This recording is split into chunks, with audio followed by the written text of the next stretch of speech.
Les radios communautaires évoluent depuis peu dans un contexte de crise institutionnelle entre la FECAB et la coopération suisse, qui a suspendu son appui depuis mars 2023.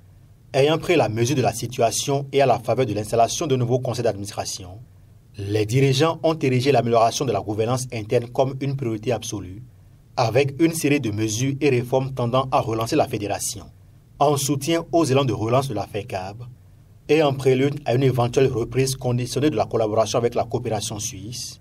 Dans le cadre de la phase 3 du programme redevabilité, la FECAB bénéficie d'un appui spécial pour une mission de diagnostic institutionnel et de renforcement organisationnel d'IRO. Cette mission que nous avons confiée à la Fondation Hirondelle s'inscrivait aussi dans la préparation de la formulation de la troisième phase. L'ensemble des propositions qui avaient été faites en termes d'accompagnement de la FECAB ont fait l'objet d'examens d'accord partis avec la FECAB. Et nous avons retenu un certain nombre d'initiatives que nous allons mettre en œuvre.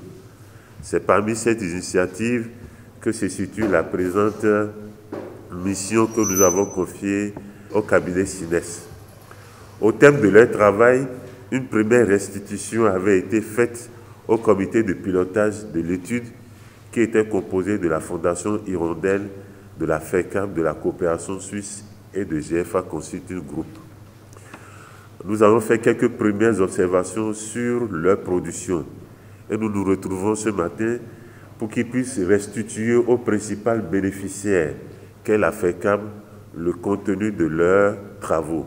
Le DIRO s'est penché sur les préoccupations majeures notamment, les principales causes ayant conduit à la crise institutionnelle avec la coopération suisse, comment éviter définitivement les irrégularités et dysfonctionnements notés dans la gestion, comment renforcer et pérenniser les acquis et bien d'autres. Chers participants, le document qui nous est soumis ce matin pour validation, cet atelier a diagnostiqué les mots MAUX, qui minent le véritable envol de notre fédération.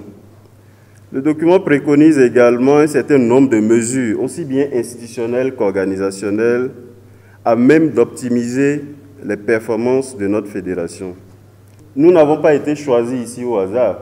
Vous savez très bien que nous sommes plus nombreux que ça. Il y a des critères qui ont prévalu, c'est parce que nous savons que chacun de vous ici, chacun de nous peut véritablement contribuer pour qu'on puisse avoir un outil précieux qui puisse nous permettre effectivement de relancer les activités.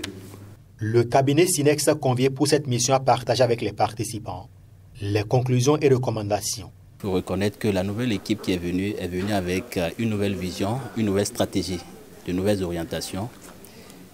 Et il convient dans ce sens de réactualiser certains documents, dont le plan stratégique, le manuel de procédure et quelques règlements qui régissent le fonctionnement de la FECAB. Je pense que la FECAB, à la date d'aujourd'hui, a beaucoup de potentialités, beaucoup d'opportunités qu'elle peut saisir et se rendre plus performante. Au-delà du fait qu'il faut réactualiser les documents, il faut rendre la FECAB viable en sorte qu'elle soit indépendante des partenaires. Donc c'est le second défi que la nouvelle équipe doit pouvoir relever.